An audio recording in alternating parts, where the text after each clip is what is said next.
Let's create magic together, because craft is magic. Hi, I'm Ruth. I'm a DIYer, a crafter, and artist.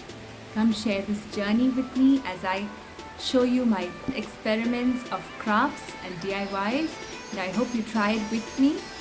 If you like what you see, do subscribe and like. DIY on the tile behind the wash basin, which I thought needed a little bit of a sprucing up. It's an old tile, so I used store-bought wallpaper bought on Amazon. Post a picture of what I used. So follow me and see what I've done. I had already applied wallpaper on this before, so what I will be doing is applying the wallpaper only on the bottom half of the wall. Before I started, I wiped the wall clean, and as you can see, I'm removing the paper off the wallpaper. And it's always a good way to just to remove the top half of the sticker before you remove the whole thing. Place it at the right position before you remove the whole sticker. Place it, and then using a ruler you can just remove the air bubbles, and while you do that you can pull out the paper with the other hand. So that's a more foolproof way of putting it in the right position and ensuring that there are no air bubbles.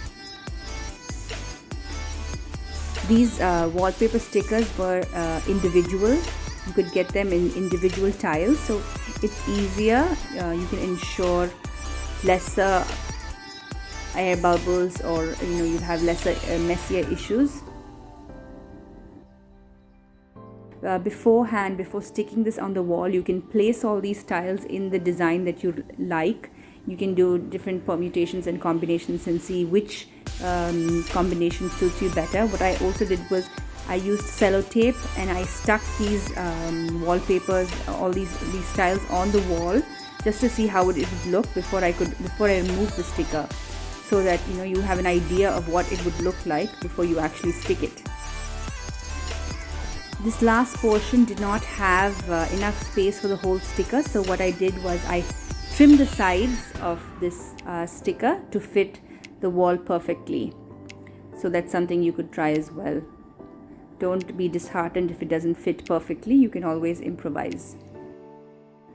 So to give it a more realistic view, what I did was I painted the space in between each tile with white paint, and also the bottom there's a little bit of tile showing, so I used white paint to cover it up. So I'll show you the end result.